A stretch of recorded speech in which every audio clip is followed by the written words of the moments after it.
जय हिंद। मैं दुर्गेश तिवारी आप सभी को अपने YouTube चैनल कमांडर क्लासेस में स्वागत करते हैं। ये पहले बताओ कि कैसे हो। अगर अभी तक पहले 1 मिनट रुक जाओ। अब बताओ कैसे हो, पढ़ाई कैसा चल रहा है,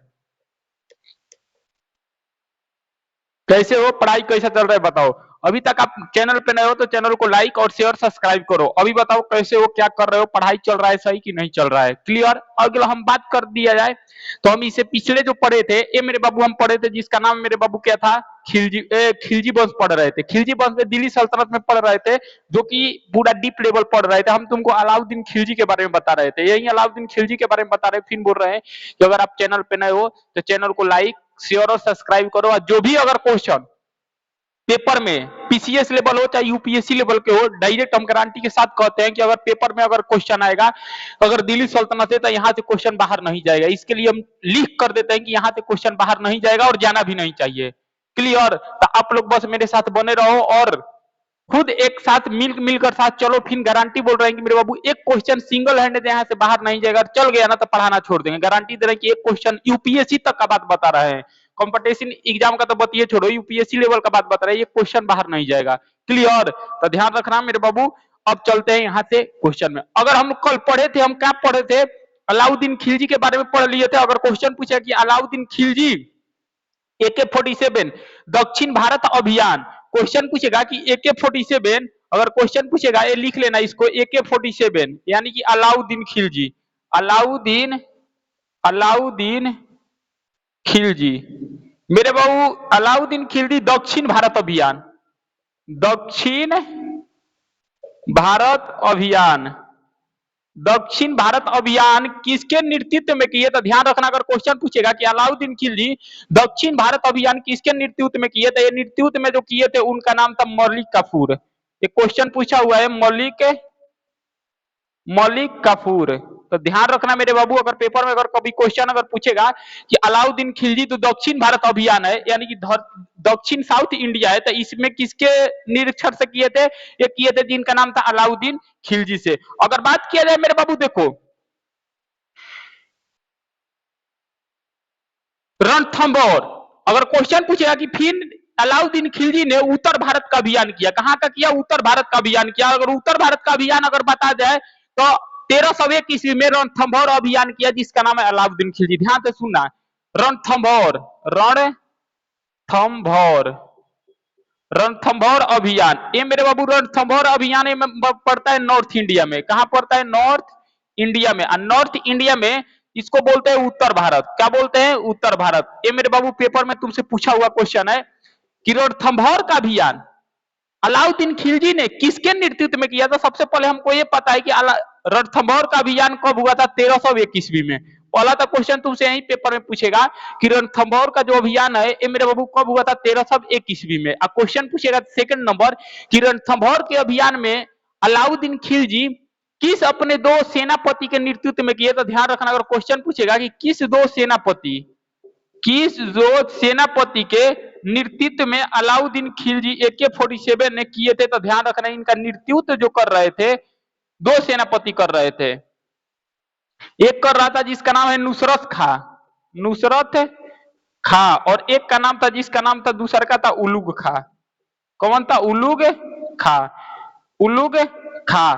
तो ये दो लोग व्यक्ति थे जो कि मेरे बाबू रणथंभौर का अभियान, रणथंभौर का अभियान कर रहे थे, जिनका नाम मेरे बाबू क्या था, नेतृत्व कर रहे थे, जिसका नाम है नुसरत खां और उल्लू खां। बात है 1301 ईस्वी में। अब कहानी सुनना, कब रणथंभौर का अगर बात किया जाए तो रणथंभौर का अभियान 1301 ईस्वी में AK-47 यानी कि अलाउद्दीन खिलजी ने अपने सैनिक यानी कि अपने सेनापति, जिसका मेरे बाबू नाम है क्या, नुसरत खां, और एक और इनके राजा हुआ करता सेनापति हुआ करता उल्लू खां, इनके नेतृत्व में किया। और माना जाता है कि कब ये रणथंभौर पर मेरे बाबू कब आक्रमण किए तो उस समय यहाँ के जो शासक था, जो रणथंभौर का उस समय शासक थे, उनका नाम था हमीर देव। क्या नाम था, हमीर हमीर देव। क्या नाम था, हमीर देव। ध्यान रखना वहां के जो शासक थे मेरे बाबू रणथंभौर का, उनका नाम क्या था, हमीर देव। कौन थे, हमीर देव। इनका एक सेनापति था, हमीर देव का एक सेनापति था, इसका एक सेनापति था हमीर देव का, जिसका नाम था रणमल। क्या नाम था, रणमल। क्या नाम था, रणमल। कहा ऐसा जाता है, इतिहासकार ऐसे कहते हैं कि मेरे बाबू जो अलाउद्दीन खिलजी के सेना है, अलाउद्दीन खिलजी के जो सेनापति चाहे सेना जो सैनिक है, ये पूरी तरीके से रणथंभौर को किले को घेर कर पूरे काफी दिन से रखी थी। यानी कि मेरे बाबू इतना दिन तक रखी थी, इतना दिन तक मतलब कि कम से कम 1 से 2 साल तक रखा था। ध्यान से सुनना हम क्या बोल रहे हैं। कहा जाता है ऐसा कि जो मेरे बाबू अलाउद्दीन खिलजी के जो मेरे बाबू सैनिक थे या चाहे जो सेनापति थे, ये रणथंभौर का किला का, रणथंभौर देख रहे हो ना, रणथंभौर का किला, रणथंभौर का किला, आर किला लिख देते हैं, और रणथंभौर का किला का कम से कम 1 साल घेराबंदी किए थे, यानी कि घेर कर रखे थे। और तब तक ये व्यक्ति हार नहीं माना, जिस व्यक्ति का नाम था हमीर देव, ये हारे नहीं माना। इतना ये जबरदस्त शासक था जिसका नाम था हमीर देव। दिख रहे हो कि अलाउद्दीन खिलजी उस समय साम्राज्यवादी राजा थे, यानी कि अपना अपना साम्राज्य फैलाना चाहते थे। लेकिन ध्यान रखना कि उस समय मेरे बाबू रणथंभौर का राजा हुआ करता था जिसका नाम था हमीर सेवा। इनका सेनापति का नाम था मेरे बाबू रणमल। क्या नाम था? रणमल। सेनापति यानी कि अलाउद्दीन खिलजी के जितना सेना और सैनिक है, जितना सेनापति है, पूरी तरीके से रणथंभौर को किले के घेरे थे 1 साल। कितना? 1 साल घेरे थे, लेकिन ये तब भी हार नहीं माना जिसका नाम है हमीर देव। 1 साल तक घेरे रहे। 1 साल के बाद क्या हुआ कि मेरे बाबू जो रणमल है ये जाकर अलाउद्दीन खिलजी से मिल गया। अलाउद्दीन खिलजी से क्या गया? मिल गया। क्या गया? मिल गया। कौन मिल गया? रणमल। अब बताओ, जिस युद्ध में सेनापति ही उस युद्ध से दूसरे टाइम में जाकर मिल जाएगा तो ये मुश्किल से हार जाएंगे। तो जो सेनापति थे जिनका नाम था उस रणमल, ये जाकर अलाउद्दीन खिलजी में मिल गए और सारी बात बता दिए किसको? हमीर देव को। हमीर देव मेरे बाबू यहीं पे पराजित हो गए। हमीर देव क्या किए गए? मारे गए। क्या किए? मारे गए। अब समझना कहानी एक। अगर बात किया जाए इनके इनकी हमीर देव की एक पत्नी थी जिसका नाम था रंग देवी। क्या नाम था? हमीर देव की एक पत्नी थी मेरे बाबू जिसका नाम था रंग देव। अगर बात किया जाए कि हमीर देव की एक पत्नी थी, जिस पत्नी का इनका नाम था रंग देवी। क्या नाम था? रंग देवी। कब ये बात पता चला कि हमीर देव मारे गए, ये कब बात पता चला कि हमीर देव मारे गए, तो इनको मरने के बाद जो रंग देवी है ये अपने आप को जौहर कर ली। जौहर का मतलब होता है कि प्राण, यानी कि त्याग देना, यानी कि राजपूत थे। क्या थे? राजपूत थे। यानी कि अपने आप को क्या कर ली? जौहर कर ली। जौहर का मतलब ये होता है कि आग में कूद जाना। क्या करना? आग में कूद जाना, यानी कि बलि दे देना। तो ध्यान रखना, एक क्वेश्चन पूछता है कि हमीर देव की पत्नी कौन थी जिन्होंने जौहर कर दी, मतलब कि 1000 महिला के साथ, यानी कि अपने साथ राजपूत की जो महिलाएं हैं ये मेरे बाबू हार गए। राजपूत थी, अब पूरे 1000 महिला का संगठन लेकर एक आग में कूद गई और आहुति दे दी, यानी कि अपने आग में जल गई, जिसका नाम क्या था? रंग देवी। क्या नाम था? रंग देवी। तो ये पूरा हुआ रणथंभौर का अभियान। बताओ किसको समझ नहीं आया? सॉरी। अरे समझ में, तो ध्यान रखना मेरे बाबू, ये क्वेश्चन तुमसे पूछेगा कि रणथंभौर का अभियान कब हुआ था? 1301 ईस्वी में। कब हुआ? 1301 ईस्वी में। क्वेश्चन पूछेगा कि किसके नेतृत्व में किए थे, तो नेतृत्व ध्यान रखना मेरे बाबू, नुसरत खान और उलुग खां के। कम से कम अलाउद्दीन खिलजी के जो सेना थे ये पूरे रणथंभौर किले को 1 साल घेरे थे, लेकिन ये बेचारा हार नहीं माना जिसका नाम है हमीर देव। हमीर देव का लास्ट में जो सेनापति थे मिल गया किससे? अलाउद्दीन खिलजी से। और फिर उसके बाद हमीर देव को हार हुआ और इनकी पत्नी थी रंग देवी और 1000 महिलाओं के साथ राजपूत थी और 1000 महिलाओं के साथ खुद को प्राण को जौहर कर ली। जौहर का मतलब होता है आग में कूद जाना। क्या करना? आग में कूद जाना। तो ध्यान रखना। आगे चलो, इसको साफ कर दिया जाए। चलो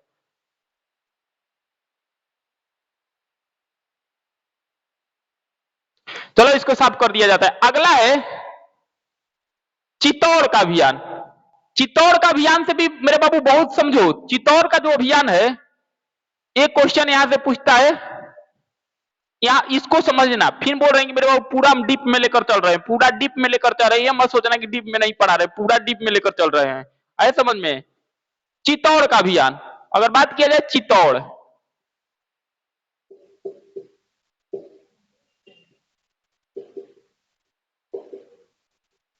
बात किया जाए चित्तौड़ का अभियान, ये जो चित्तौड़ का अभियान है ये मेरे बाबू 1303 ईस्वी में हुआ था। चित्तौड़ का अभियान जो है ये कब हुआ था? पहला नंबर तो क्वेश्चन यही पूछेगा कि चित्तौड़ का जो अभियान है कब हुआ था? 1303 ईस्वी में। और कब चित्तौड़ का अभियान खुद किसने किया था? लीड किसने किया था? लीड। लीड का मतलब होता है खुद नेतृत्व किसने किया था? तो समझना कि खुद मेरे बाबू अलाउद्दीन खिलजी किया था।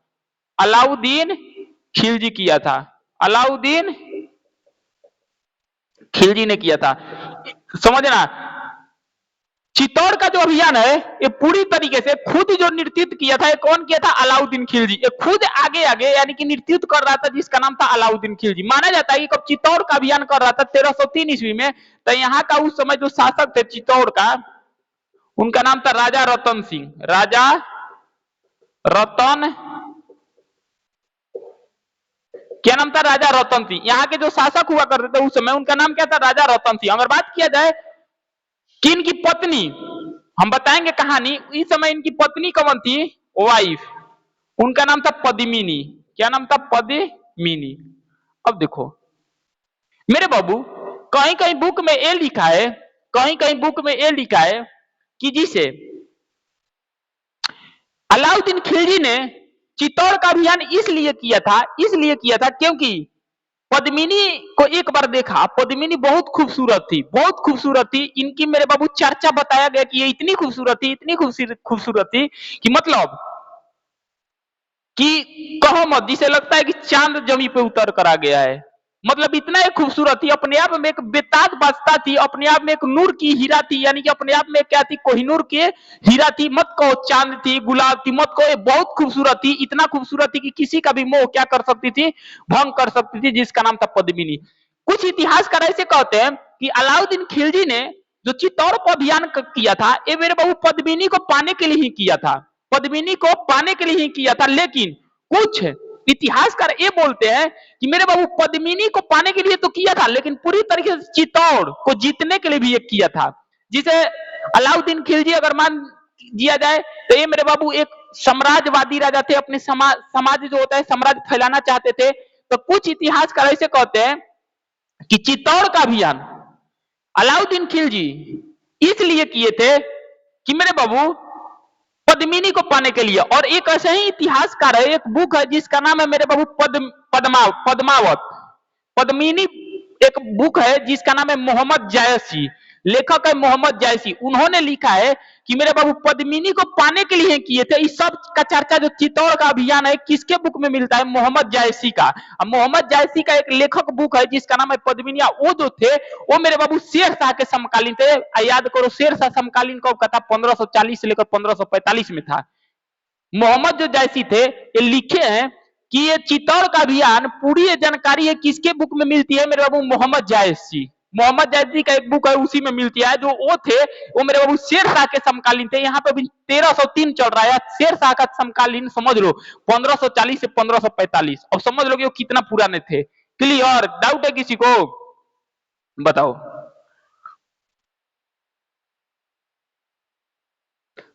देखो बात किया जाए उनका जो रचना था, मलिक नाम था मलिक मोहम्मद जायसी। इनका जो बुक का नाम था ये पद्मावत था। इनका बुक का नाम क्या था? पद्मावत। क्या नाम था? पद्मावत। इनका बुक का नाम क्या था? पद्मावत। इसी मलिक मोहम्मद जायसी का बुक का नाम था पद्मावत। इसी में पूरा चित्तौड़ का अभियान पता चलता है। अगर बात किया जाए मलिक मोहम्मद जायसी, अगर क्वेश्चन पूछे किसके समकालीन थे, अगर क्वेश्चन पूछे गए किसके समकालीन थे, ये मेरे उस शेर शाह के समकालीन थे। किसके समकालीन थे? शेर शाह। क्योंकि शेर शाह के जो टाइम पीरियड था 1540 से लेकर 1545 का था। तो ध्यान रखना शेर शाह के समकालीन थे।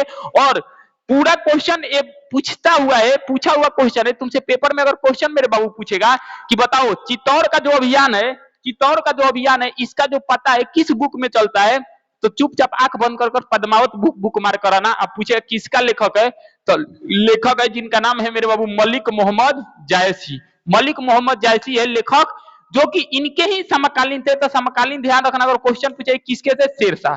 समकालीन किसके थे? शेर शाह के दरबार में रहते थे 540 से 45। अब बात किया जाए कितना सच है कितना झूठ है, इसके बारे में बात करते हैं, सुन लो।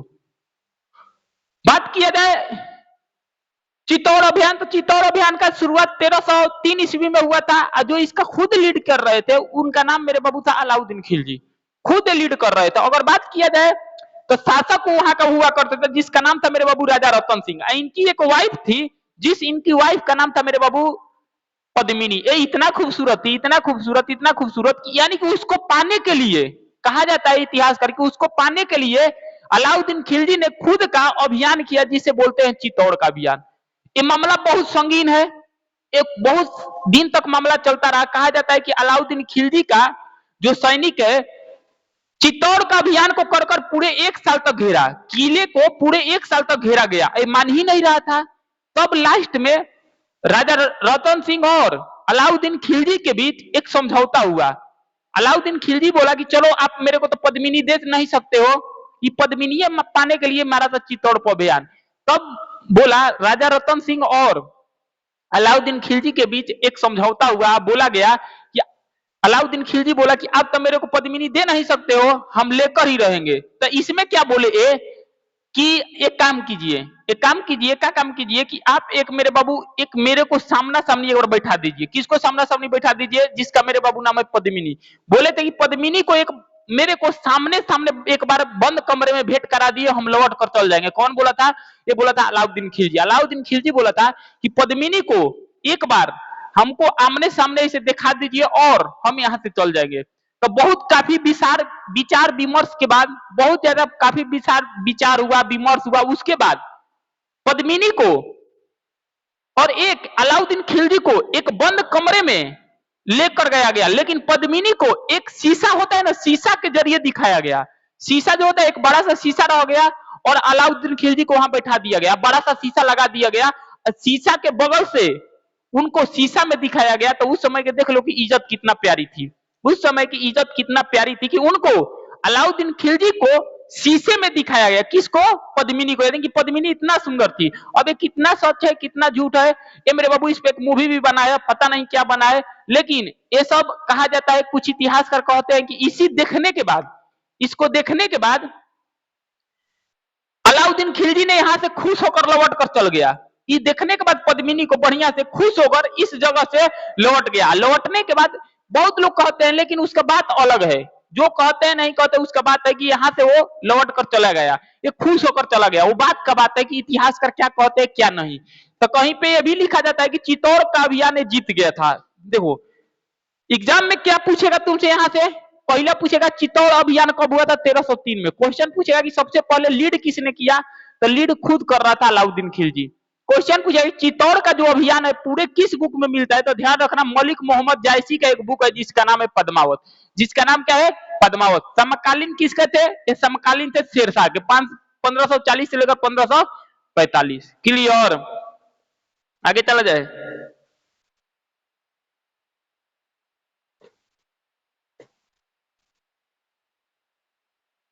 अब देखो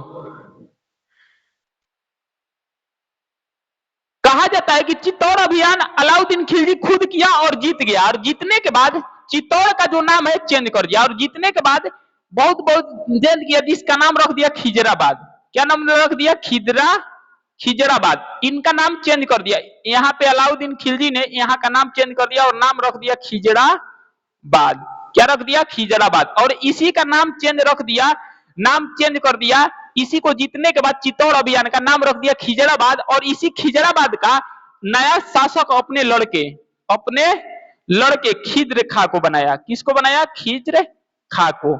तो ध्यान रखना, अगर क्वेश्चन पूछेगा कि मेरे बाबू खिज्र का कौन था? तो अलाउद्दीन खिलजी का लड़का था। कहां का शासक था?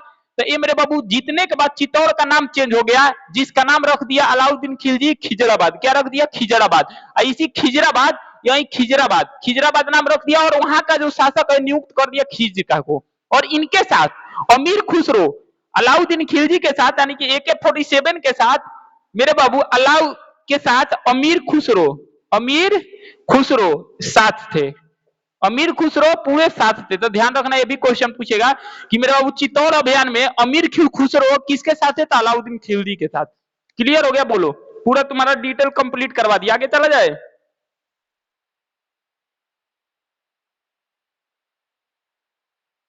बोलो, अरे डाउट है किसी को तो बताओ मेरे को बाबू, डाउट है तो बोलो किसी को। तो मेरे बाबू पूरा बता दिया कि चित्तौड़ का अभियान लीड कर रहा था अलाउद्दीन खिलजी। इनके पूरा जानकारी मलिक मोहम्मद जायसी के बुक पद्मावत में मिलता है।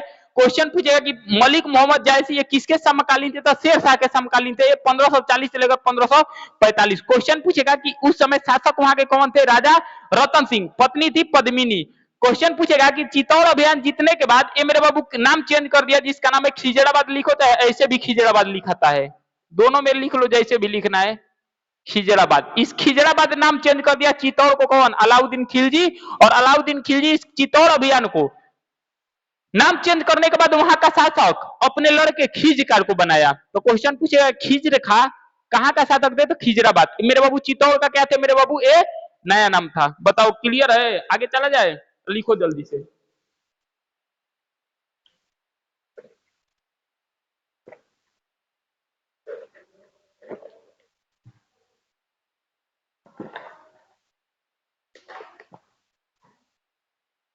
चलो आगे चलते हैं, आगे चलते हैं मेरे बाबू, साफ कर देते हैं इसको। अब इसको देखते हैं थोड़ा, इनके अलाउद्दीन खिलजी में सैन्य सुधार।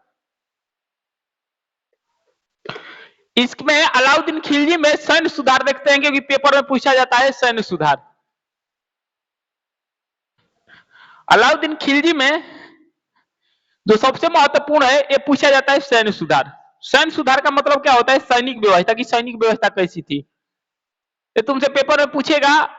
क्योंकि यहां से क्वेश्चन आज तक ऐसा कोई एग्जाम में नहीं है कि जो कि नहीं पूछा है।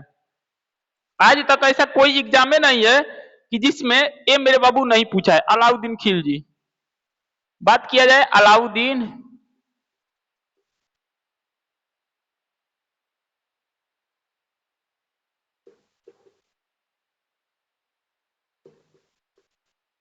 AK-47। अगर बात किया जाए अलाउद्दीन खिलजी के बारे में, अलाउद्दीन खिलजी के बारे में अगर बात किया जाए तो अलाउद्दीन खिलजी AK-47 मेरे बाबू इसमें सेना सैन्य विकास देखते हैं कि यानी कि सेना का सैन्य सैन्य विभाग। ये सैन्य विभाग का मतलब क्या होता है? सेना। क्या होता है? सेना के बारे में देखते हैं कि सेना क्या था।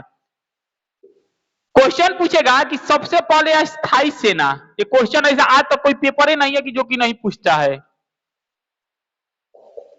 क्वेश्चन देखो कैसे पूछेगा। क्वेश्चन पूछेगा कि निम्नलिखित में दिल्ली सल्तनत में एकमात्र ऐसे राजा कौन हुए जो जिन्होंने अस्थाई सेना रखना चालू किया जिसका नाम है अलाउद्दीन खिलजी। मेरे बाबू मोस्ट इंपोर्टेंट क्वेश्चन, ऐसा कोई आज तक पेपर ही नहीं हुआ है कि जो कि नहीं पूछा है।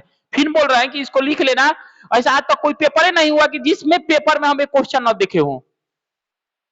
जिस पेपर में आज तक हमें क्वेश्चन नहीं देखा है देखे हैं, आज तक ऐसा कोई पेपर हो ही नहीं सकता है। तुमको लग रहा है कि मजाक कर रहे हैं ना, तो इतिहास का जो बढ़िया बढ़िया बुक है, स्पेक्ट्रम का नाम सुने हो ना, 20 बार पढ़े हैं। ये मत समझ लेना कि असही आ गए हैं पढ़ाने। इतिहास का जो स्पेक्ट्रम का बुक है 20 बार पढ़े हैं। पॉलिटी का जो लक्ष्मीकांत का बुक है वो भी हम 15 से 16 बार रिवीजन किए हैं, अभी भी करते हैं। तो इतना टॉप लेवल का पढ़ाई करो ना कि जब तक किताब तुमको बोल ना दे कि छोड़ दो।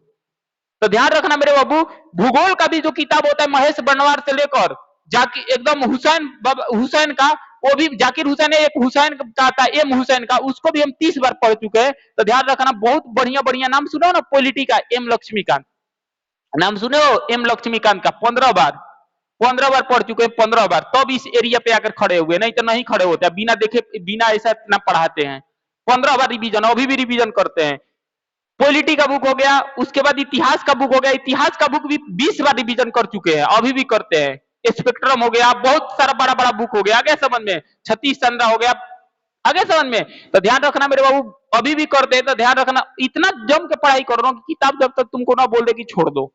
आगे समझ। तो ध्यान रखना कि इनका अगर क्वेश्चन पूछे कि अलाउद्दीन खिलजी, पेपर में क्वेश्चन पूछा हुआ है कि अलाउद्दीन खिलजी ने सेना विभाग, यानी कि सबसे पहले क्वेश्चन पूछे कि स्थायी सेना रखना किसने प्रारंभ किया। मेरे बाबू मोस्ट इंपोर्टेंट क्वेश्चन है, ध्यान रखना मेरे बाबू, हर पेपर में पूछा हुआ है, मोस्ट इंपोर्टेंट है। क्वेश्चन डायरेक्ट पूछेगा कि दिल्ली सल्तनत में एकमात्र ऐसे राजा कौन हुए जिन्होंने अस्थायी सेना रखना प्रारंभ किया, जिसका नाम मेरे बाबू था अलाउद्दीन खिलजी। क्वेश्चन पूछेगा कि दिल्ली सल्तनत में सबसे विशाल सेना, दिल्ली सल्तनत में डायरेक्ट क्वेश्चन पूछेगा कि दिल्ली सल्तनत में विशाल सेना, विशाल सेना, विशाल सेना किसके पास थी? इन्हीं के पास थी, जिनका नाम था अलाउद्दीन खिलजी। ध्यान रख लेना मेरे बाबू, क्वेश्चन डायरेक्ट तुमसे पेपर क्वेश्चन पूछेगा कि सैन्य विभाग में सबसे पहले अस्थायी सेना का, मेरे बाबू क्वेश्चन पूछा हुआ है, हर बार पेपर में पूछा हुआ है। जाकर अपना क्वेश्चन बैंक पलटोगे ना, पीछे का प्रीवियस ईयर दिख जाएगा, क्वेश्चन है, हर पेपर में पूछा हुआ है, तब लिख दिए मोस्ट इंपोर्टेंट। क्वेश्चन पूछेगा कि अलाउद्दीन खिलजी यानी कि दिल्ली सल्तनत में एकमात्र ऐसे राजा कौन हुए जिन्होंने अस्थायी सेना रखना प्रारंभ किए। तो आंख बंद कर मार कर अलाउद्दीन खिलजी। क्वेश्चन पूछा कि दिल्ली सल्तनत में दिल्ली सल्तनत में सबसे विशाल सेना किसके पास थी? तो उसके पास नाम था अलाउद्दीन खिलजी। किसके पास? अलाउद्दीन खिलजी। अगर आगे बात किया जाए, इन्होंने सैनिकों का वेतन देना चालू किया। सैनिकों का इन्होंने क्या किए? सैनिक का वेतन देना चालू किया। वेतन का मतलब क्या होता है? वेतन देना चालू किया। और ये प्रति वर्ष देते थे। क्या देते थे? प्रति वर्ष। प्रति वर्ष का मतलब क्या होता था मेरे बाबू? हर साल, एक साल, यानी कि एक साल में एक बार। इससे पहले देखो, अलाउद्दीन खिलजी जो है, अलाउद्दीन खिलजी ये सैनिकों का वेतन देना चालू किए, लेकिन नगद वेतन यानी कि नगद पैसा देना चालू किए। कौन? अलाउद्दीन खिलजी। तो यहाँ से हम कह सकते हैं कि भारत में, चाहे दिल्ली सल्तनत में, जो ऐसा पहले कंवर राजा हुए जिन्होंने अस्थायी सेना का नींव रखा, उसका नाम था अलाउद्दीन खिलजी। अस्थायी सेना का मतलब होता है एकदम टेम्पररी, एकदम टेम्पररी नहीं, एकदम सरकारी। अस्थायी का मतलब होता है कि जब मन तब हटा दिया। यही एकमात्र ऐसे राजा हुए दिल्ली सल्तनत में जिन्होंने अस्थायी सेना का प्रारंभ किया रखना और सैनिकों का नगद वेतन दिया चालू करना। लेकिन इससे पहले जो भी रखता था सेना, वो मेरे बाबू जागीर देता था। क्या देता था? जागीर। क्या देता था सैनिक को? जागीर। जागीर का मतलब होता है मेरे बाबू भूमि। क्या देता था? भूमि दे देता था और बोलता था कि जाओ खेत कर लो, खेती होती कर लो। तो अलाउद्दीन खिलजी ने इस जागीर प्रथा को खत्म कर दिया और खत्म करने के बाद कौन सा मेरे बाबू लेकर आया? नगद वेतन लेकर आया। तो इससे पहले जो सेना हुआ करती थी किसी के टाइम में, या बलबन हो, इल्तुतमिश हो, कोई भी, या कुतुबुद्दीन ऐबक कोई भी, तो उस समय अस्थायी सेना नहीं, अस्थायी थी। और उस समय सैनिकों को मेरे बाबू जागीर भूमि मिलता था। जागीर भूमि। जागीर भूमि का मतलब एक छोटा सा भूमि मिल जाता था और भूमि पे बोलता था कि जाओ राज करो। क्लियर हो गया? लेकिन अलाउद्दीन खिलजी ने इस जागीर प्रथा को क्या कर दिया? खत्म कर दिया। और खत्म करने के बाद मेरे बाबू सैनिकों का नगद वेतन चालू किया प्रति वर्ष। आया समझ में? क्या किया? प्रति वर्ष चालू किया नगद वेतन देना। किसको मेरे बाबू? ये सैनिकों का। और देता कितना था?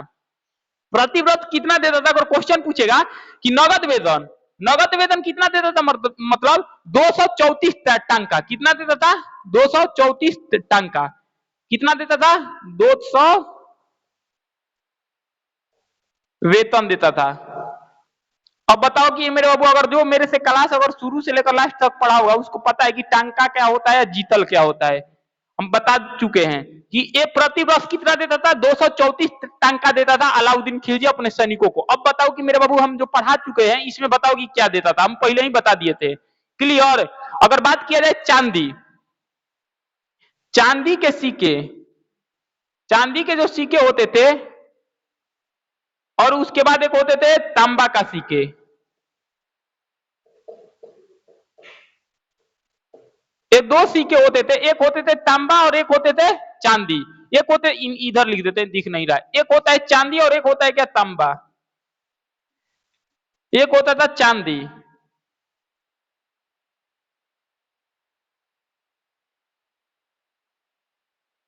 और एक होता था तांबा का सिक्का। इन्हें क्या कहा जाता था? तुम लोग बताओ। हम पहले ही बता चुके हैं, ये हम पहले ही बता चुके हैं पहले वाले क्लास में कि जो चांदी है, चांदी के सिक्के को क्या कहा जाता था और तांबे के सिक्के को क्या कहा जाता था। ये हम पहले वाले क्लास में बता दिए थे। बताओ बताओ, ये हम पहले ही वाला क्लास में बता दिए थे। तो इसको इसको कहा जाता था, एक चांदी को सिक्के को कहा जाता था टांका। क्या कहा जाता था? टांका। इसको कहा जाता था जीतल। क्या कहा जाता था? जीतल। अगर नहीं लिखे हो तो लिख लेना कि चांदी को सिक्के को क्या कहा जाता था? टांका। इसको क्या कहा जाता था? जीतल। क्या कहा जाता था? जीतल। तो ध्यान रखना, अगर क्वेश्चन पूछेगा कि सैनिकों का नगद वेतन देना चालू किसने किया मेरे बाबू? अलाउद्दीन खिलजी। अस्थायी सेना का नींव किसने रखा? इन्हीं ने। दिल्ली सल्तनत में सबसे विशाल सेना किसके पास थी? अलाउद्दीन खिलजी। क्वेश्चन पूछेगा कि प्रति वर्ष जो वेतन है कितना देता है मेरे बाबू? देता था 234 टंका वेतन। क्वेश्चन पूछेगा कि चांदी का सिक्का को हम क्या बोलते थे? टांका। और मेरे तांबा के सिक्कर को क्या बोलते थे? जीतल। ये पूरी तरीके से तुम्हारा गथा है। अब बताओ किसी को डाउट है तो। ये मेरे बाबू क्वेश्चन पूछा हुआ है कि दिल्ली सल्तनत में सबसे विशाल सेना किसके पास थी? इनका नाम मेरे बाबू क्या था? यही था। अब बताओ, इसके बाद इन्होंने एक चीज और प्रारंभ किया, एक अस्पा और दो अस्पा। एक अस्पा और दो अस्पा, ये भी नया न्यू प्रारंभ किया। नाम सुने हो? बताओ। ये भी प्रारंभ किया जिसका नाम था अलाउद्दीन खिलजी ने। एक अस्पा और दो अस्पा। एक अस्पा और दो अस्पा का मतलब क्या होता है? सुनना। उस समय एक अस्पा और दो अस्पा जो चालू किया है किया अलाउद्दीन खिलजी। AK-47 अलाउद्दीन खिलजी। इसका मतलब क्या होता है? एक अस्पा का मतलब क्या कि जिसके पास एक घोड़ा हो, जिसके पास जिसके पास जिसके पास एक घोड़ा हो, एक घोड़ा हो, उसे नगद वेतन मिलेगा एक अस्पा। और दो अस्पा का मतलब क्या होता है? जिसके पास दो घोड़े हो, जिसके पास दो घोड़े हो, इसी को बोला गया मेरे बाबू एक अस्पा और दो अस्पा। इसी को अगर क्वेश्चन पूछेगा कि एक अस्पा और दो अस्पा, ध्यान से सुनना, क्वेश्चन अगर पूछेगा कि दिल्ली सल्तनत में एकमात्र ऐसे कौन राजा हुए जिन्होंने एक अस्पा और दो अस्पा का शुरुआत किए, तो आंख बंद कर अलाउद्दीन खिलजी मरना। अगर क्वेश्चन पूछेगा कि मुगल साम्राज्य में यानी कि मुगल राज्य में, देखो अगर एक अस्पा और एक अस्पा और दो अस्पा अगर पूछेगा ना, तो चुपचाप मार कराना अलाउद्दीन खिलजी। लेकिन वहीं पे दो अस्पा और तीन अस्पा कह दिए तो जहांगीर। नहीं है समझ में? अगर क्वेश्चन तुमसे पेपर में पूछेगा कि मेरे बाबू एक अस्पा और दो अस्पा का शुरुआत किसने किया था, तो चुपचाप अलाउद्दीन खिलजी मार कर आना। लेकिन अगर क्वेश्चन अगर चेंज हो गया, वहां पे अगर क्वेश्चन पूछ दिया मेरे बाबू अब बताओ कि दो अस्पा और तीन अस्पा, तो जहांगीर। जहांगीर मुगल साम्राज्य में था, मुगल में, मुगल पढ़ेंगे तो बताएंगे। तो एक अस्पा और दो अस्पा ये था अलाउद्दीन खिलजी, लेकिन दो अस्पा और तीन अस्पा ये था जहांगीर। थोड़ा थोड़ा कंटिन्यूटी है, उसको समझना मेरे बाबू। एक अस्पा और दो अस्पा अगर बात किया जाए, एक अस्पा और दो अस्पा का शुरुआत किया था जिनका नाम मेरे बाबू क्या था? अलाउद्दीन खिलजी। लेकिन दो अस्पा और तीन अस्पा का शुरुआत किए थे जहांगीर। क्वेश्चन थोड़ा घुमाएगा पेपर में, ध्यान रखना। इसका मतलब क्या होता था? एक अस्पा जिसके पास एक घोड़ा हो वो आकर वेतन दिखा लेता था, और जिसके पास दो घोड़ा हो घुड़सवारी करने के लिए वो भी आकर अपन इसमें क्या कर रहा था? दिखा रहा था, उसको वेतन मिलता। लेकिन इसमें भ्रष्टाचार होने लगा।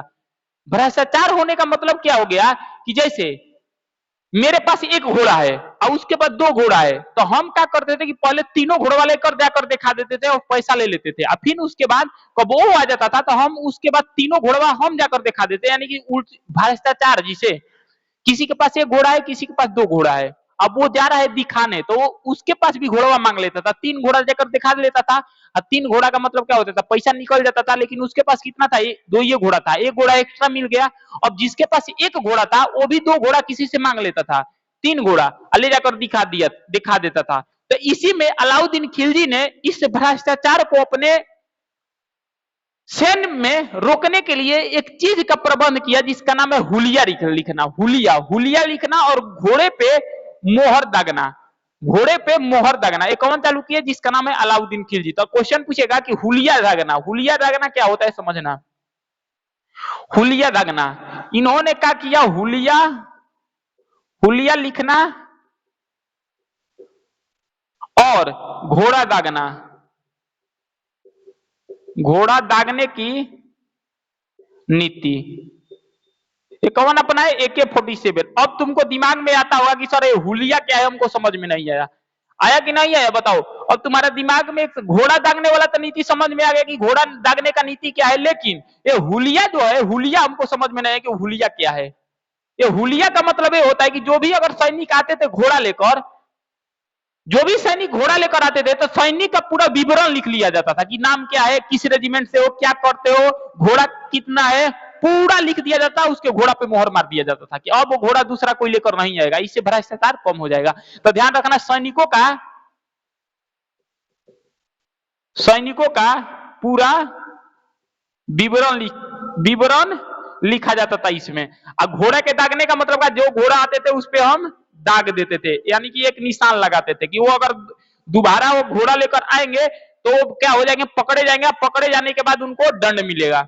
क्लियर हो गया? तो ध्यान रखना कि क्वेश्चन पूछेगा हुलिया लिखने, ये हमको पता है कि बहुत लोग क्वेश्चन को पता है, घोड़ा दागने का नीति लड़के को पता है। लेकिन जिस दिन पेपर में हुलिया लिखने का अगर आ गया ना, तो लड़का पहला बार नाम लिखी सुनेगा, क्योंकि ये न्यू क्वेश्चन है। ये क्वेश्चन पेपर में पूछा हुआ है तुम्हारे सीजीएल में क्वेश्चन पूछा हुआ है। लड़के सब गलती कर आ गए थे। तो ध्यान रखना, अगर क्वेश्चन पूछेगा कि हुलिया लिखने का जो नीति है किसने अपनाया था, यही अपनाया था AK-47। सैनिकों का पूरा विवरण लिख लिया जाता था कि हुलिया क्या होता है। और घोड़ा दागने का नीति का मतलब ये होता है मेरे बाबू कि घोड़े पर निशान लगा दिया जाता था कि यानी कि अब दूसरा तो कोई जो घोड़ा है उसको लेकर न आए। इसका मतलब कि अपने सैनिक यानी कि अपने सैन्य विभाग में ये भ्रष्टाचार कम करने के लिए ये सब काम किया था। क्लियर? इसको लिखो।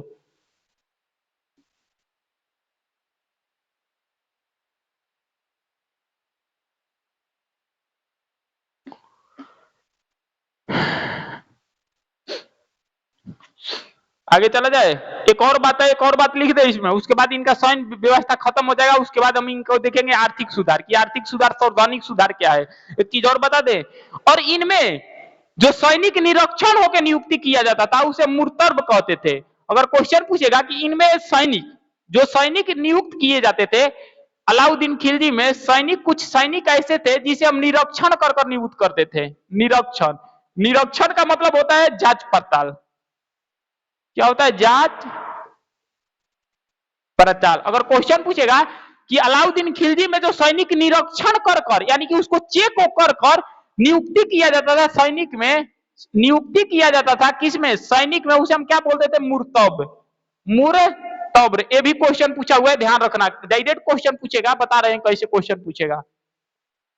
क्वेश्चन तुमसे पूछेगा मेरे बाबू कि अलाउद्दीन खिलजी में सैनिक का जो निरीक्षण कर कर नियुक्ति किया जाता था, यानी कि जिसको भी सैनिक बनना होता था अलाउद्दीन खिलजी में, जो निरीक्षण यानी कि जांच पड़ताल कर कर कि बढ़िया है, कैसा है, खराब है, इसके बारे में क्या चल रहा है, बढ़िया काम करेगा कि नहीं करेगा, तब उसको मेरे बाबू सैनिक का निरीक्षण किया जाता था, उसी का नाम था मुर्तब। तो क्वेश्चन डायरेक्ट एक लाइन में क्वेश्चन तुमसे पूछेगा कि अलाउद्दीन खिलजी के दरबार में जो सैनिक को निरीक्षण कर कर नियुक्ति किया जाता था उसे हम क्या बोलते थे? मुर्तब। क्या बोलते थे? मुर्तब। क्वेश्चन पूछेगा कि एक अस्पा दो अस्पा, एक किसने लाया?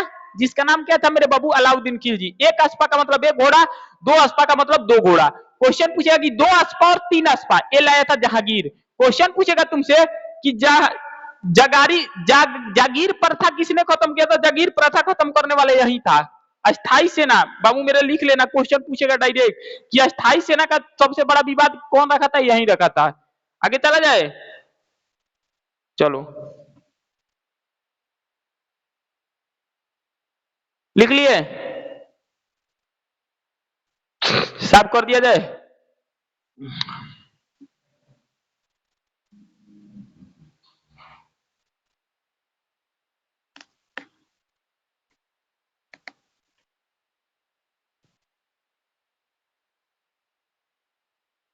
चलो इसका हम देख लेते हैं कुछ आर्थिक सुधार।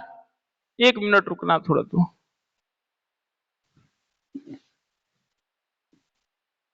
चलो ठीक है, चालू कर देते हैं। चलो देखते हैं इसके बाद आर्थिक सुधार इसका। क्लियर है किसी को? तो ध्यान रखना अलाउद्दीन खिलजी के बारे में इतना कि अगर क्वेश्चन पूछे कि सबसे बड़ा स्थायी सेना का नींव कौन रखा था? अलाउद्दीन खिलजी। पेपर में पूछ चुका है, ध्यान रखना मेरे बाबू। क्वेश्चन पूछेगा हुलिया लिखना किसने चालू किया था? अलाउद्दीन खिलजी। घोड़ा दागने का नीति ये नहीं। अब इसका देखते हैं आर्थिक सुधार।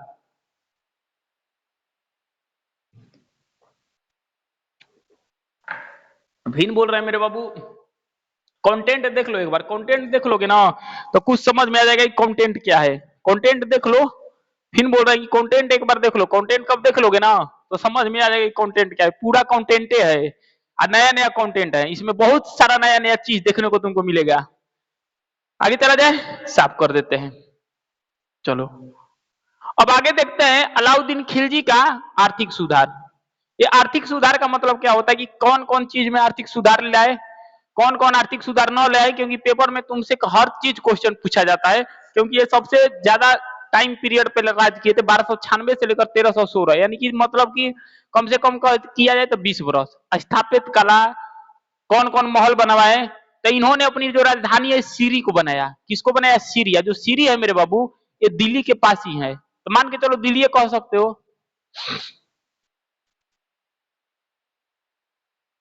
बात किया जाए तो इनकी राजधानी सीरिया को बनाया गया, मान लो कि सीरिया कह सकते हो, कोई इसमें डाउट नहीं है। क्लियर हो गया? देखो मेरे बाबू टोटल क्वेश्चन अपने आप में टफ है, लिखते चलना। उसके बाद जब खत्म हो जाएगा ना पूरा दिल्ली सल्तनत, तो एक बार क्वेश्चन नहीं करना, अपनी आंख बंद कर कर जिस पर तुमको भरोसा है उससे पढ़कर एक बार देखना, और ये एक बार वीडियो अपने नोट देख लेना, समझ में आ जाएगा कितना पानी में हो। क्लियर हो गया? इसका हम देखते हैं अब आर्थिक सुधार। क्या देखते हैं? आर्थिक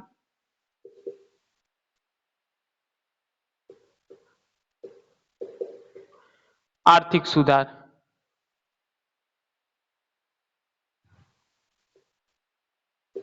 अब देखते हैं आर्थिक सुधार। अलाउद्दीन खिलजी का आर्थिक सुधार क्या है? आर्थिक सुधार का मतलब ये होता है, अलाउद्दीन खिलजी का आर्थिक सुधार, आर्थिक सुधार का मतलब ये होता है कि गांव में जिसे मापतौल होता है ना आर्थिक मतलब कि यानी कि मान के चलो कि आर्थिक सुधार का ये मतलब होता है कि मान के चलो सरकारी चीज है जो कि मेरे बाबू तुमको हर बार मिलेगा, जिसे राशन कार्ड हो गया, जिसे नहीं सरकारी पे मिलता है। तो वैसा ही जो अलाउद्दीन खिलजी का कुछ प्रकार से सरकारी सुधार किया जिसका नाम था AK-47 अलाउद्दीन खिलजी। सबसे पहले तो इन्होंने क्या किया, राजस्व। सबसे पहले इन्होंने क्या किया अलाउद्दीन खिलजी ने, राजस्व। राजस्व यानी कि मेरे बाबू राजस्व यानी कि भूमि टैक्स जिसे बोलते हैं कर। जो टैक्स है ये टैक्स है, ये जो टैक्स है ये साफ आधा कर दिया, यानी कि 50% कर दिया। कितना कर दिया, 50%। कितना कर दिया, 50%, यानी कि 1/2। 1/2 क्या कर दिया, टैक्स दे दिया। इससे पहले जो टैक्स था 1/3 था। इससे पहले जो टैक्स था वो कितना था, 1/3% था, लेकिन ये टैक्स कितना कर दिया, 1/2। तो यानी कि हम कह सकते हैं कि दिल्ली सल्तनत में एकमात्र ऐसा राजा आया जिन्होंने डायरेक्ट मेरे बाबू 50% पर क्या लिया, मेरे बाबू टैक्स लिया, जिसका राजस्व पे टैक्स लेता था, जिसका नाम था अलाउद्दीन खिलजी। इससे पहले कितना टैक्स था, 1/3, यानी कि अगर कहा जाए तो 33%, यानी कि 100 में 33%। इसमें मेरे बाबू अगर तुम किसी चीज को उपयोग करोगे, यानी कि मान के चलो कि 100 kg किसी चीज का उपज कर रहे हो रोपे, तो उसमें से 50 kg डायरेक्ट किसको देना पड़ता था, अलाउद्दीन खिलजी को। तो ध्यान रखना, क्वेश्चन पूछेगा कि किसने, मेरे बाबू ये भी बहुत मोस्ट इंपोर्टेंट क्वेश्चन है, ये भी हम पेपर में देखे हैं। ये भी ऐसा आज तक तो कोई एग्जाम नहीं है कि जो कि ये पेपर में नहीं पूछा हुआ है। ये भी मोस्ट इंपोर्टेंट है, आज तक कोई ऐसा पेपर ही नहीं है कि जिसमें हम नहीं देखे हैं। क्वेश्चन पूछेगा किसने, दिल्ली सल्तनत का एकमात्र ऐसा राजा किसने, कौन है कि जो ने राजस्व कर को 1/3 से 1/2 किए था, अलाउद्दीन खिलजी। मेरे बाबू मोस्ट इंपोर्टेंट क्वेश्चन है, हर पेपर में पूछा गया। आज तक कोई ऐसा पेपर नहीं है कि जिसमें हम नहीं देखें कि नहीं पूछा हुआ है। इससे पहले जो टैक्स लिया करता था 1/3%, यानी कि 33.33 के हिसाब से लिया करता था, लेकिन राजस्व के टैक्स पे पहली बार जो लिया गया था 1/2, यानी कि मेरे 50% डायरेक्ट लिया गया था। क्लियर हो गया, यानी कि कह सकते हो कि उत्पादन का 1/2, क्या कह सकते हो, उत्पादन का 1/2 भाग। जैसे अभी ने ना बताया कि जैसे मान के चलो तुम 200, मान के चलो 1 क्विंटल, मान के चलो 500 kg किसी भी चीज अपने खेत में रोपे, तो उनका मान के चलो 250 kg तुमको डायरेक्ट देना पड़ता था। तो ध्यान रखना, एक क्वेश्चन मोस्ट इंपोर्टेंट है कि किसने राजस्व कर को 1/3 से 1/2 किए, जिसका नाम था अलाउद्दीन खिलजी। क्या नाम था, अलाउद्दीन खिलजी। इन्होंने दान की भूमि दी गई, जो दान की भूमि थी अलाउद्दीन खिलजी ने, जो दान की भूमि, जिसे दान होता है भूमि, जिसे भूमि दान में दी गई है, और उस दान को भूमि को अलाउद्दीन खिलजी ने अपने आप से मंगाया और बोला कि इसे खालिसा भूमि हो गया। क्या हो गया, खालिसा भूमि। तो जो दान की दी गई भूमि थी, जो दान की भूमि दी गई थी, उसे मेरे बाबू क्या कहा गया, खलीसा भूमि। क्या कहा गया, खलीसा भूमि। कौन सा भूमि कहा गया, खलीसा भूमि। ये बोला कि ये सुल्तान का हो जाएगा, ये किसका हो जाएगा, सुल्तान का हो जाएगा, यानी कि AK-47, यानी कि अलाउद्दीन खिलजी का इस पे अधिकार हो गया। नहीं है समझ में, देखो जो लोग दान में अपना भूमि दे चुके हैं, भूमि का मतलब होता है पूरा जमीन। जो व्यक्ति अपने आप को दान में भूमि दे दी है, तो उस दान को, भूमि को अलाउद्दीन खिलजी ने वापस लिया और बोला कि ये खलीसा भूमि है, सुल्तान का अधिकार हो गया इस पे। किसका अधिकार हो गया, सुल्तान को। तो क्वेश्चन पूछेगा कि दान में दी गई भूमि कौन सा भूमि कहलाई, खलीसा भूमि। क्या किया गया, खलीसी भूमि। अगर क्वेश्चन पूछेगा कि राजस्व जो टैक्स था ये कैसे लेते थे, राजस्व जो टैक्स है कैसे लेते थे, या तो मेरे बाबू अनाज में भी लेता था, यानी कि अनाज भी लेता था, अनाज भी और नगद भी, दोनों भी लेता था। अगर क्वेश्चन पूछा हुआ है कि जो अलाउद्दीन खिलजी है, अलाउद्दीन खिलजी है, ये मेरे बाबू जो टैक्स है, यानी कि जो टैक्स है जिसका नाम है मेरे बाबू क्या, जो टैक्स है राजस्व टैक्स, कैसा लेता था, अनाज भी लेता था और नगद भी लेता था, जिसको जैसे भी दे दो वैसे लेता था। किसी को डाउट है, क्वेश्चन पूछा हुआ है, ध्यान रखना। लिखो, बैठ जाते हैं 2 मिनट, पैर दर्द करने लगा। ध्यान रखना, अगर क्वेश्चन पूछेगा कि अलाउद्दीन खिलजी ने आर्थिक सुधार में क्या किया कि राजस्व सुधार दिया, यानी कि सबसे पहले टैक्स, यानी कि जो 50% पहले लिया करता था 1/3, तो उसको 50% कर दिया, यानी कि उत्पादन का 1/2। दान भूमि, क्वेश्चन पूछेगा कि जो दान भूमि था उसे हम क्या बोलते थे, क्या बोलते थे, खलीसा भूमि, क्या बोलते थे, खलीसा भूमि। उस खलीसा भूमि को मेरे बाबू सुल्तान, दान भूमि को क्या बोला गया, खलीसा भूमि। और उस खलीसा भूमि को क्या बोला वो कि ये मेरे को दे दीजिए, ये सुल्तान का अधिकार हो गया इस पे। और जो राजस्व टैक्स था ये कैसे लिया जाता था, तो ध्यान रखना मेरे बाबू, अनाद और नगद दोनों पे लिया जाता था। टैक्स 4 प्रकार का होता था, चराई कर होता था, जजिया कर होता था, गृह कर होता था। लिख देते हैं, तो ध्यान रखना ये मेरे बाबू, बढ़िया से लिख लेना, है बहुत पेपर में क्वेश्चन पूछा हुआ है। आगे चला जाए, देखो अगर बात किया जाए टैक्स, इसको साफ कर देते हैं, उसके बाद लिख लियो, लिखो, उसके बाद टैक्स बता देते हैं कि टैक्स कितने प्रकार का लेता था। टैक्स जो होता था ये 4 प्रकार का होता था। टैक्स जो होता था कितने प्रकार का होता था, 4 प्रकार का।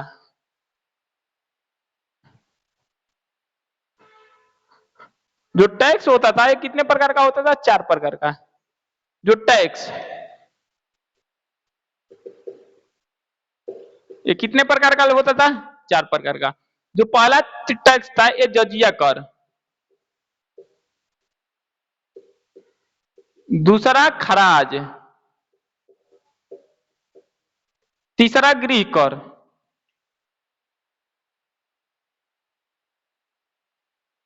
और चौथा होता था, इसका नाम था मेरे बाबू चराई कर। ये 4 प्रकार का टैक्स लेता था, जिसका नाम था मेरे बाबू अलाउद्दीन खिलजी। तुमको बता दिए जो चारों प्रकार का टैक्स था ये नाम था जजिया कर, खराज, गृह कर और चराई कर। अगर बात किया जाए जजिया कर, तो जजिया कर एक तरह से धार्मिक एवं, एक तरह से धार्मिक एवं, ये धार्मिक कर था, धार्मिक और सुराचारात्मक कर था। अब बोलोगे कि सर क्यों, एक गैर मुसलमानों से लिया जाता था। किससे लिया जाता था, एक गैर मुसलमान। गैर मुसलमान, गैर मुसलमान कौन होते हैं, जो मुसलमान ना हो, एक गैर मुसलमान से लिया जाता था। और इसमें भी अलाउद्दीन खिलजी ये बोला कि आप पर अगर चाह रहे हो कि इस्लाम धर्म जबरदस्ती थोपा ना जाए, तो मेरे को आप एक टैक्स दे दिए, जिस टैक्स का नाम है मेरे बाबू जजिया कर। इस जजिया कर का चर्चा हम पहले कब इस्लाम धर्म पढ़ा रहे थे उसी टाइम कर दिए थे। आप लोग को पता है पैगंबर हजरत मोहम्मद साहब शुरुआत तो ही किए थे, फिर बाद में धीरे धीरे बहुत राजा इसको लागू किए। तो ध्यान रखना, जजिया कर अलाउद्दीन खिलजी लेता था, तो इसमें बोलता था कि आप मेरे को एक टैक्स दे दिए जिसका नाम है जजिया कर, इस पे, यानी कि गैर मुसलमानों से लेता था जो मुसलमान नहीं थे। और इसमें ये बोला था कि अगर आप पे कोई जबरदस्ती धर्म यानी कि इस्लाम धर्म कोई थोपा ना जाए, इसमें मेरे को एक टैक्स दे दिए जिसका नाम है जजिया कर। इसमें मेरे 5 प्रकार से नहीं लेता था, बूढ़ों से नहीं लेता था, महिला से नहीं लेता था, बेरोजगार से नहीं लेता था, विकलांग से नहीं लेता था। तो ध्यान रखना ये 5 प्रकार का नहीं लेता था। खराज क्या होता था, खराज किस प्रकार का टैक्स होता था बताओ। खराज, खराज वो हुआ करता था कि यानी कि गैर से लिया करता था, यानी कि उत्पादन, जो भूमि उत्पादन है, भूमि उत्पादन पे खराज जो होता था, खराज ये किस पे लिया जाता था, भूमि उत्पादन पे। भूमि, जो भूमि उत्पादन पे होता था ना उस पे लिया करता था, जिसका नाम था खराज। गृह कर, गृह कर किस पे लिया करता था, गृह कर लिया करता था जिस आप घर में रह रहे हो, जिस घर में आप रह रहे हो तो वहां पे भी टैक्स दोगे। यानी कि जिस घर में, जिस घर में, जिस घर में आप रह रहे हैं उसका, यानी कि हाउस में उसका टैक्स लगता था, जिसका बोला जाता है गृह कर। यानी कि जिस घर में आप रह रहे हो उसका भी टैक्स दो, उसे बोलते थे गृह कर। चराई कर, चराई कर का मतलब क्या होता है, दुधारू पशु, दुधारू पशु जो दूध देने वाली हो, जिससे गाय हो गया, बकरी हो गया, इस सब पर क्या लगता था, टैक्स लगता था, जिसके बोला जाता था चराई कर। क्या, चराई कर। तो अलाउद्दीन खिलजी 4 प्रकार का टैक्स लेता था, और चारों प्रकार का जो टैक्स है बता दिए है।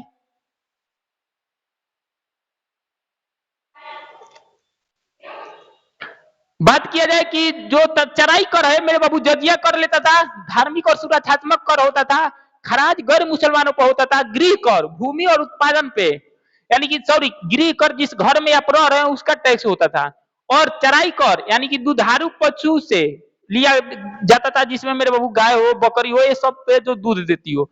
बताओ समझ में आ रहा है कि नहीं आ रहा है, समझ में आ रहा है, मजा आ रहा है कि नहीं आ रहा है, मजा आ ही रहा होगा। अरे वो पैर बहुत दर्द कर रहे हैं, खत्म कर, बंद कर दें क्लास।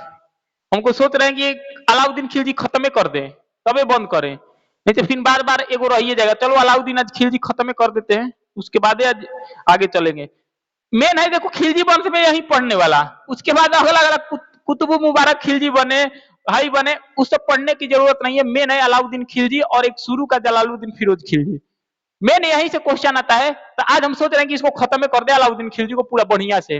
अलाउद्दीन खिलजी को हम सोच रहे हैं कि आज बहुत बढ़िया से खत्म कर दे, जिसका नाम क्या है मेरे बाबू, अलाउद्दीन खिलजी को खत्म कर दे। खत्म कर दिया जाए, आगे चलते हैं। इस भ्रष्टाचार को रोकने के लिए, इस भ्रष्टाचार को रोकने के लिए अलाउद्दीन खिलजी ने एक मेरे बाबू भ्रष्टाचार को रोकने के लिए एक संस्था का, यानी कि एक संस्था का निर्माण किया जिसे बोलते थे दीवान ए मुफ्त खराज। ध्यान रखना, क्वेश्चन पूछेगा कि मेरे बाबू बताओ भ्रष्टाचार को रोकने के लिए, यानी कि टैक्स में रोकने के लिए एक संस्था का निर्माण किया जिसे बोलते हैं AK-47। उस संस्था का नाम था दीवाने ए मुफ्त खराज। क्वेश्चन पूछेगा ये क्या होते थे, फाइनेंस मिनिस्टर, यानी कि वित्त मंत्री होता था। जैसे हमारे अभी वर्तमान में पैसा वैसा जो वित्त मंत्रालय है जिसका नाम है निर्मला सीतारमण, तो उसी समय से भ्रष्टाचार रोकने के लिए अलाउद्दीन खिलजी ने एक संस्था का गठन किया जिसको देखने ओकने, जिसे बोला जाता है दीवाने ए मुफ्त खराज। क्वेश्चन पूछा हुआ है पेपर में कि दीवाने ए मुफ्त खराज किसको बोला जाता है, तो ध्यान रखना दीवाने जो मुफ्त खराज है उस समय मेरे बाबू जो वित्त मंत्री होते थे पैसा का देख रेख करने के लिए किया करता था, जिसका नाम था अलाउद्दीन खिलजी। ध्यान रखना क्वेश्चन पेपर में पूछा हुआ है, जिस दिन अगर पेपर में पूछ दिया ना तो हवा टाइट हो जाएगा। ध्यान रखना, फिर बोल रहे हैं कि कुछ ऐसा चीज यहां से लेकर जाओगे ना कि जहां नहीं मिलता है। क्लियर, तो ध्यान रखना दीवाने ए मुफ्त खराज, क्या नाम है, दीवाने ए मुफ्त खराज जो है। तो क्वेश्चन पूछेगा ये क्या होते थे, फाइनेंस मिनिस्टर थे जिसका नाम था वित्त मंत्री। क्या नाम था, वित्त मंत्री। ऐसे समझ में, तो ध्यान रख लेना।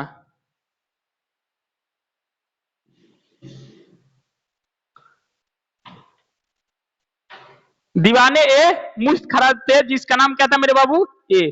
क्लियर हो गया, दीवाने ए मुफ्त खराज।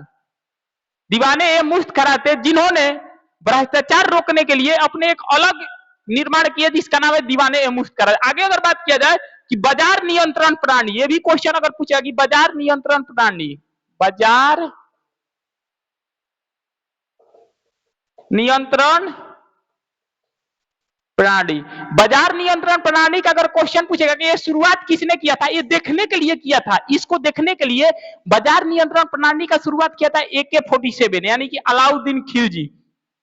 क्वेश्चन पूछा है कि बाजार नियंत्रण, ये भी मोस्ट क्वेश्चन है कि बाजार नियंत्रण प्रणाली, समझना बाजार नियंत्रण प्रणाली का जो शुरुआत है कौन करता है, अलाउद्दीन खिलजी। इसी बाजार नियंत्रण प्रणाली को देखने के लिए, यानी कि मेरे बाबू जैसे बाजार है तो बाजार में जाते हो तो देखते हो कि कोनो 1 kg कुछ लोगे तो 700 ग्राम देगा। जिसे 1 kg कोनो सामान लेना है तुमको, 1 kg कोई चीज सामान लेना है तो वो तुमको कितना देगा, 700 ग्राम देगा। कितना देगा, 700 ग्राम देगा।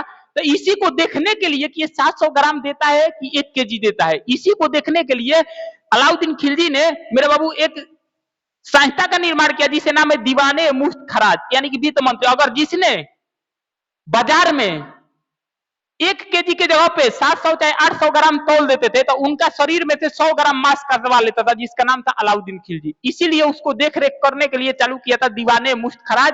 अब क्वेश्चन पूछेगा कि बाजार नियंत्रण प्रणाली का शुरुआत किसने किया, यही किया जिसका नाम क्या था, अलाउद्दीन खिलजी। और इसी बाजार नियंत्रण प्रणाली में कोई जाता था 1 kg कुछ लेता था तो अभी भी जाते होता 800-900 ग्राम तोल देता था। इसी को देखने के लिए किया था दीवाने मुफ्त खराज। अगर 1 kg ग्राम में अगर 900 ग्राम लेता था, अगर वो पकड़ा जाता था, ये बता देता था चेक करने के लिए, तो अलाउद्दीन खिलजी ने जिसने कम दिया उसके शरीर में से 100 ग्राम मांस काट लेता था, जिसका नाम क्या था, यही तो क्वेश्चन पूछे बाजार नियंत्रण प्रणाली का शुरुआत नहीं ने किया था। क्लियर हो गया, चलो इसको लिखो 1 मिनट तलियम, 1 मिनट लिखो इसको, 1 सेकंड रुको उसके बाद।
चलो, कहां तक देख रहे थे? हम देख रहे थे जो था यही था कि अलाउद्दीन खिलजी ने मेरे बाबू बाजार नियंत्रण प्रणाली का शुरुआत किया, यानी कि माप तौल। अगर क्वेश्चन पूछेगा कि माप तौल करने के लिए एक संस्था का निर्माण किया, माप तौल। माप तौल जिसे बोला गया दीवाने ए मुफ्त खराज, जिसे ने बाजार नियंत्रण में मेरे मेरे बाबू माप तौल में कम कर देते थे। माप तौल में कम कर देते था, उसका 100 ग्राम मांस काट लिया जाता था शरीर से। एक कौन काम करता था? AK-47, यानी कि अलाउद्दीन खिलजी। यानी कि कहने का मतलब यह है कि अगर आप 1 kg कोई सामान अगर लेने जा रहे हैं और उसमें अगर 700-800 ग्राम अगर दे दिया तो ये पता लगा लेता था, जिसका नाम था दीवाने ए मुस्खराज, यानी कि माप तौल करने की प्रक्रिया है। और उसी में कह देता था अलाउद्दीन खिलजी से कि ये दुकानदार जो है एक केजी ग्राम पे, यानी कि 1 किलोग्राम पे 700 तौला है, तो वहां पे उसका शरीर से मांस काट लिया जाता था। क्या काट लिया जाता? मांस काट लिया जाता। उसी को बोला गया दीवाने ए मुस्तखराज। तो ध्यान रखना, इस क्वेश्चन पूछा कि बाजार नियंत्रण प्रणाली का शुरुआत किसने किया? अलाउद्दीन खिलजी। आगे चले, इसमें गुप्तचर का व्यवस्था होता था। गुप्तचर का व्यवस्था होता करता था। ध्यान रखना, अगर क्वेश्चन पूछे गुप्तचर, तो गुप्तचर को क्या किया गया था? बरीद ए मामूलिक। अगर क्वेश्चन पूछेगा कि इसमें मेरे बाबू गुप्तचर की व्यवस्था हुआ करता था, किसमें? इस अलाउद्दीन खिलजी में गुप्तचर, जो गुप्तचर होते हैं ना, ये होते थे, ध्यान रखना, गुप्तचर का व्यवस्था हुआ करता था, जिसे हम बोलते थे बरीद ए मामूलिक। क्या बोलते थे? बरीद ए मामूलिक। ये भी क्वेश्चन पूछेगा कि हम इसे क्या बोलते थे? बरीद ए मामूलिक बोलते थे, जिसका नाम था मेरे बाबू गुप्तचर। ये किसके दरबार में रहते थे? AK-47 यानी कि अलाउद्दीन खिलजी में रहा करता था, जिसका नाम मेरे बाबू क्या था? बरीद ए मामूलिक। क्वेश्चन पूछेगा कि बरीद ए मामूलिक का मतलब क्या होता है? गुप्तचर व्यवस्था। क्या गुप्तचर व्यवस्था? इतना सारा बात आया समझ में? आया समझ में? नहीं आया समझ में? चलो,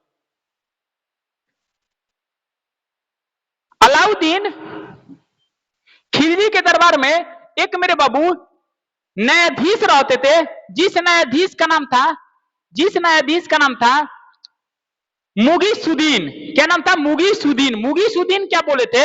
मुगीसुद्दीन, काजी मुगीसुद्दीन। इन्होंने बोले थे, इनसे बोला था अलाउद्दीन खिलजी कि मैं माना कि मैं अनपढ़ हूं, माना कि मैं अनपढ़ हूं, यानी कि माना कि मैं अनपढ़ हूं, मुझे मेरे बाबू मुझे बोला था अलाउद्दीन खिलजी, तुमसे पेपर में कथन पूछा जाता है, 4 को ऑप्शन दे देगा, पूछेगा निम्नलिखित में कथन किसका है। इसमें तुमसे क्वेश्चन पूछेगा। तो इनके दरबार में एक मुख्य न्यायाधीश रहा करते थे, जिसका मेरे नमूना नाम था काजी मुगीसुद्दीन। इन्होंने बोला था कि अर्थात मुझे कोई ज्ञान नहीं है, मुझे कोई ज्ञान नहीं है और ना मैंने कोई पुस्तक पढ़ी है, फिर भी मैं जन्म से मुसलमान हूं। कौन बोला था? अलाउद्दीन खिलजी। ध्यान रखना है, क्वेश्चन पूछा हुआ था, लिख दे यहाँ पे, या इसको साफ कर देते हैं, लिख देते हैं।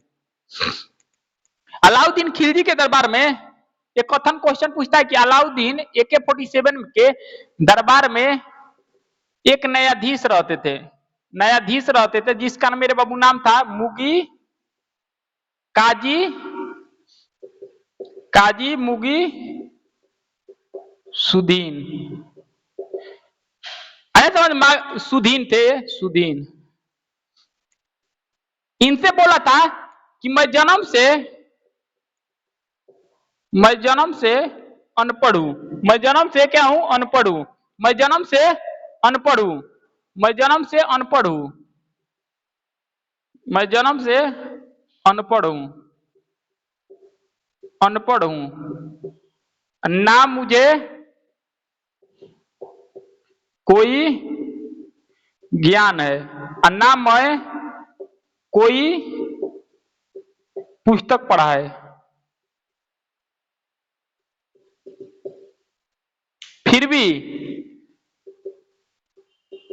फिर भी मैं मुसलमान हूं। ये तुमको 4 गो लाइन दे देगा, पूछेगा कि निम्नलिखित में कथन किसका है। अगर क्वेश्चन पूछेगा कि 4 गो लाइन दे देगा, लाइन में पूछेगा कि निम्नलिखित में कथन किसका है, तो ध्यान रख लेना, पूछेगा क्वेश्चन कि इसमें कथन 4 गो दे देगा, बोलेगा कि किसने बोला था कि मैं जन्म से अनपढ़ हूं, मुझे कोई ज्ञान नहीं है, लेकिन मैं भी एक मुसलमान हूं। ये बोला था जिसका नाम था अलाउद्दीन खिलजी। किससे बोला था? अपने न्यायाधीश जिसका नाम था काजी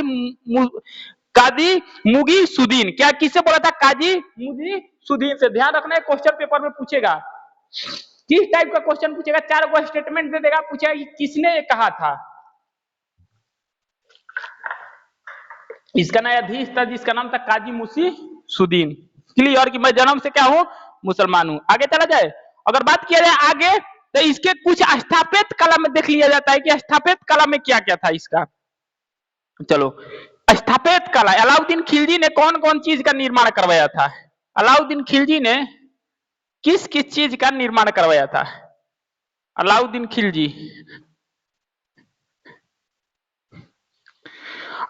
खिलजी का अगर बारे में देखें तो स्थापित कला,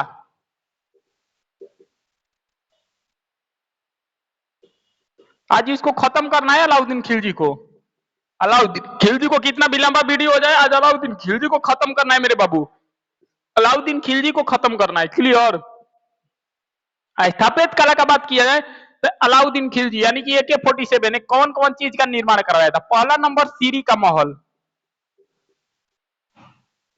सीरी का महल। दूसरा का नंबर जो करवाया था ये हजार खंबा महल, हजार खंबा महल।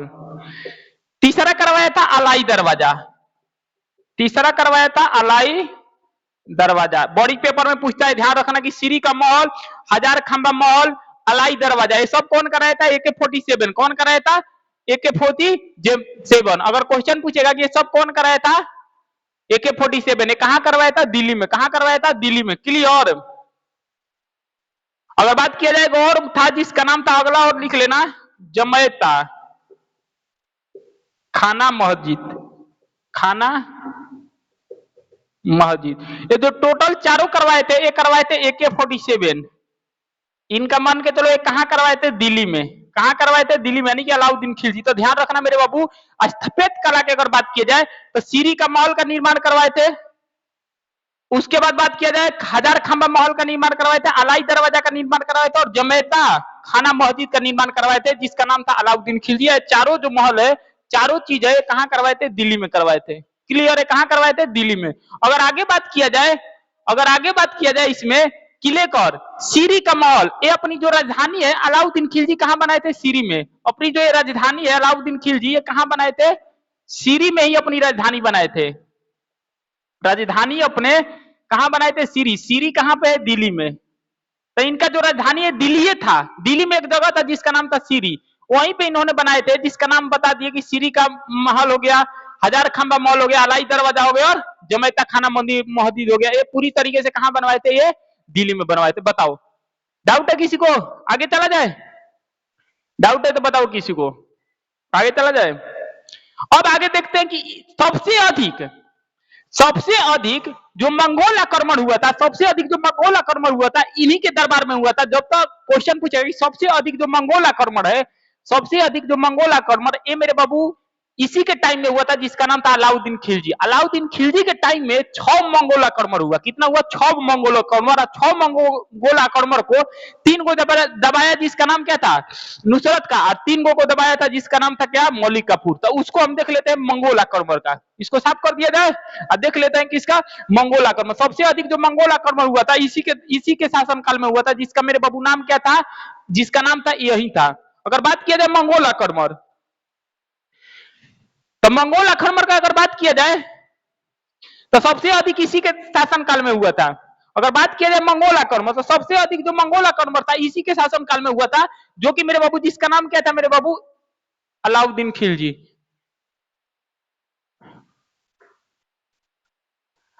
जफर खा 3 गो विफल किया और 3 गो मलिक काफूर। अगर बात किया जाए मंगोल आक्रमण,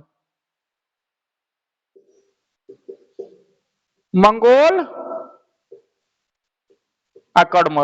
जो मंगोल आक्रमण है, सबसे अधिक किसके दरबार, किसके शासनकाल में हुआ था, सबसे अधिक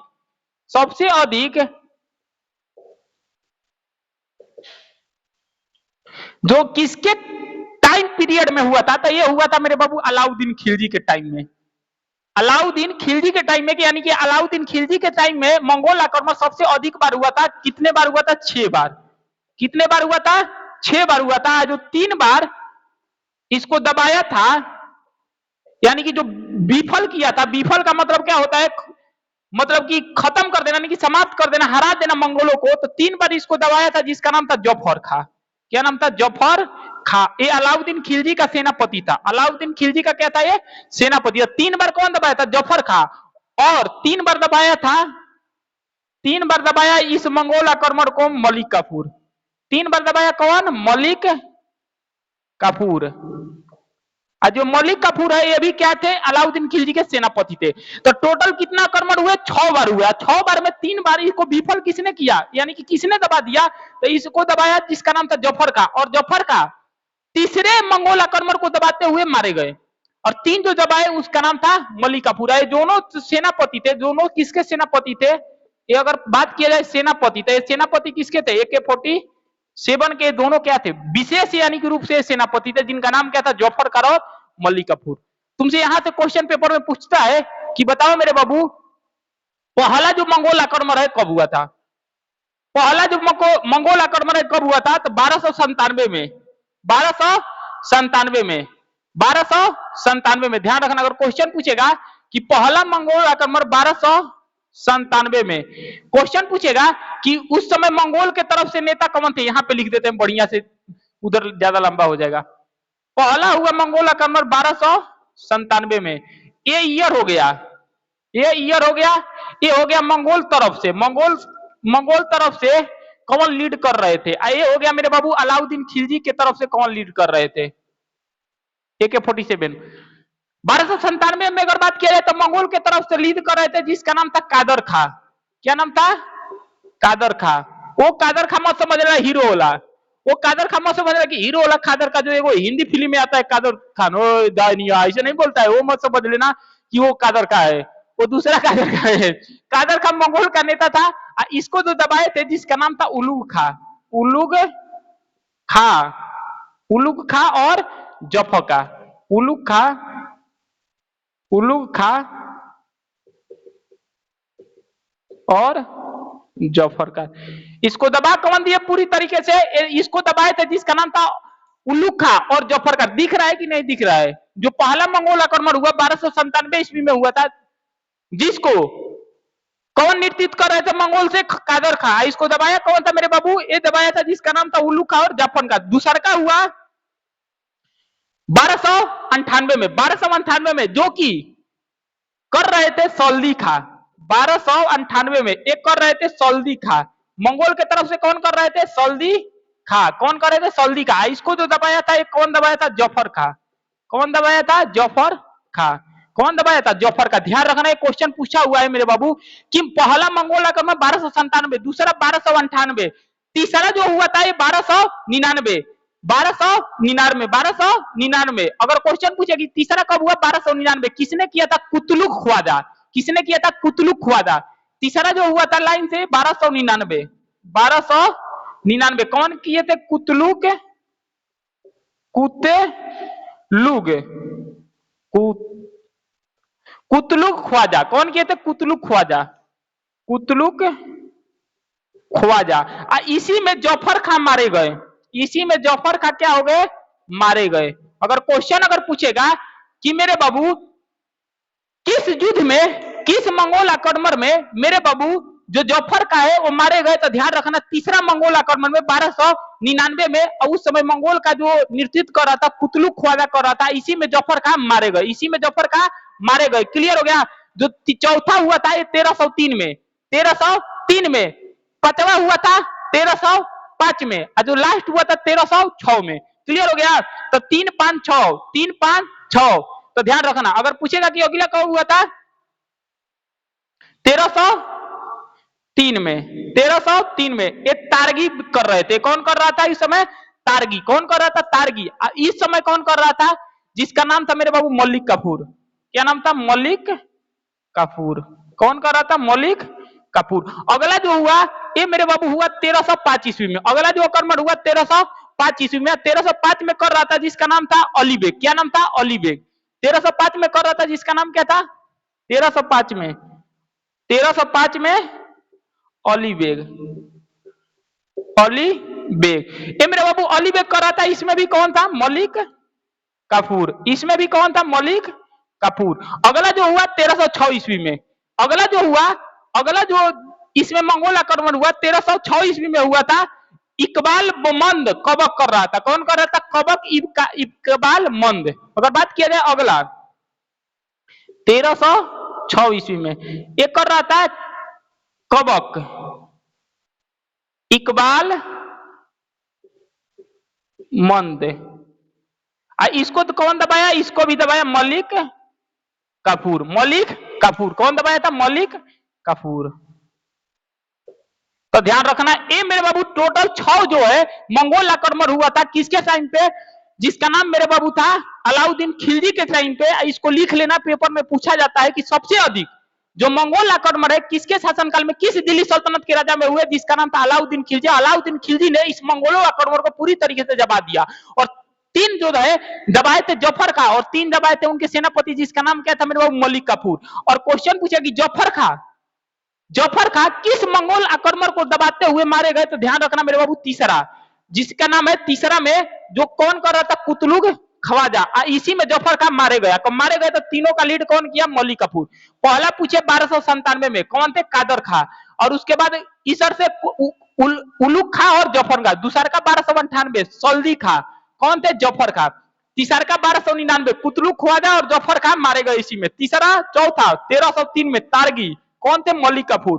1305 में अली बेग और मलिक काफूर। 1306 में केबक इकबाल मंद और कौन थे? मलिक काफूर। तो ध्यान रखना, सबसे जो अधिक मंगोल आक्रमण हुआ था, इसी के शासनकाल में हुआ था। अलाउद्दीन खिलजी और दबा दिया, 3 दबाया जफर का और 3 मलिक कफूर। क्लियर? तो इसको याद कर लेना, पेपर में ऐसा कोई पेपर नहीं कि जो कि नहीं पूछा है। एक वाला क्वेश्चन पूछता है कि जफर खां सेनापति थे, कब मारे गए? तीसरा में 1299 में, हर पेपर में पूछा जाता है। क्लियर? तो तुम्हारा यहां से अलाउद्दीन खिलजी खत्म। अलाउद्दीन खिलजी पूरी तरीके से खत्म, खिलजियों वंश खत्म हो गया, क्योंकि खिलजी वंश में अब कोई बचा ही नहीं है पढ़ाने लायक, और बोलोगे तो पढ़ा देंगे। पूरी तरीके से खत्म हो गया। तो मिलते हैं अगले वीडियो में और अगले टॉपिक लेकर। इस वीडियो को लाइक और शेयर सब्सक्राइब करो। थोड़ा बड़ा हुआ लेकिन बहुत बढ़िया हुआ, क्लियर हो गया, खत्म हो गया। ठीक है, तो मिलते हैं अगले वीडियो में, तब तक के लिए अपना ध्यान रखना और बहुत बढ़िया से पढ़ना। ठीक है, जय हिंद और जय भारत।